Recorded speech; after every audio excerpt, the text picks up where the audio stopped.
So in this clip, we just want to share some beef team favorite bulls. They may not be bulls that you recognize or bulls that are talked about maybe as much. Maybe there are bulls that were purchased privately or may not have been lot one in a sale and brought a lot of money. They're bulls that maybe didn't have as much fanfare around them perhaps as some of the other household name bulls. But nonetheless, they're bulls that are favorites of our beef team. When we see them in person, when we see the calves, we have the information behind them. So we want to share some of our personal favorites with you. Yeah, I'll start. One of mine is a 4M Blockade that came from the 4M Angus program in Nebraska.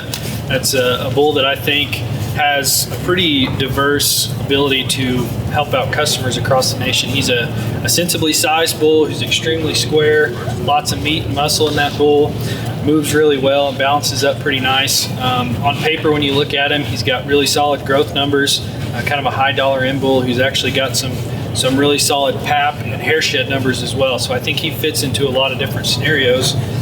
We're fortunate to have some great partners on that bull, but Ben and I were recently down at Elrod Tolbert Farms and Potts Brothers in Georgia and got to see some of the first calves out of him and really liked the way those calves look, and I think those guys are pretty excited. Ben, what did you think of? Well, I thought those calves, Zach, were so consistent, and just from the other side of the pasture, you could pick out those calves that were Blockade.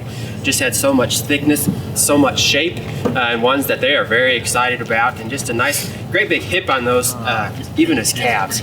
I know we talked to our other partners from Iowa on the bull, and they have some older calves, older females. I guess would be getting ready to breed those here this spring. Really nice, moderate, but yet fancy. Still have some power and some bone, and ones that they're really excited about. A bull that's been really intriguing to me is O'Connell Sunpower.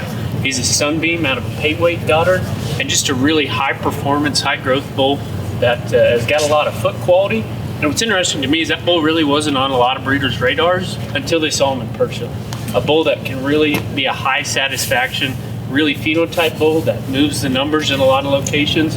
If you're wanting a good cow bull to use, Sunpower is a bull that I would highly recommend. Yeah, easily one of the visitor favorites. As you have customers come through the bull stud, they always find Sunpower and they leave really appreciating that bull and wanting to oversee it. You know, a bull that'd be a favorite for me would be Boyd Meyer's Mindset from Charlie Boyd and Joe Myers. A bull that I think as this PGS show and the Angus Junior show really starts to grow, I think Mindset really hits that market. You really have to appreciate that bull for just his structure, his phenotype, and muscle expression. We're fortunate, Zach, to have some really great partners on that bull. But Jared would be a no doubt out of the butterfly cow. Some ties kind of in your area, but just from a maternal cow perspective, a bull that brings some pretty unique things to the table. Yeah, pretty special cow family and pretty cool stories there behind that cow. One of my favorites would be High Road, Hoffman High Road. A bull that's kind of an extreme Cavanese, very moderate, but tons of shape, capacity, and done very, very well in low input environments. And I think also been a very high customer satisfaction bull, a very solid kind of bull that you can plug in a lot of different places. Yeah, absolutely. And been used pretty heavily in some commercial heifer projects and timed AI, and has been extremely successful with fertility and conception rates out west in Nebraska and Kansas on some of those big commercial projects he's been used on. So those are some of our personal favorites that we thought should be uplifted in this segment. Feel free to reach out to us at stgen.com, call or email any of us at any time.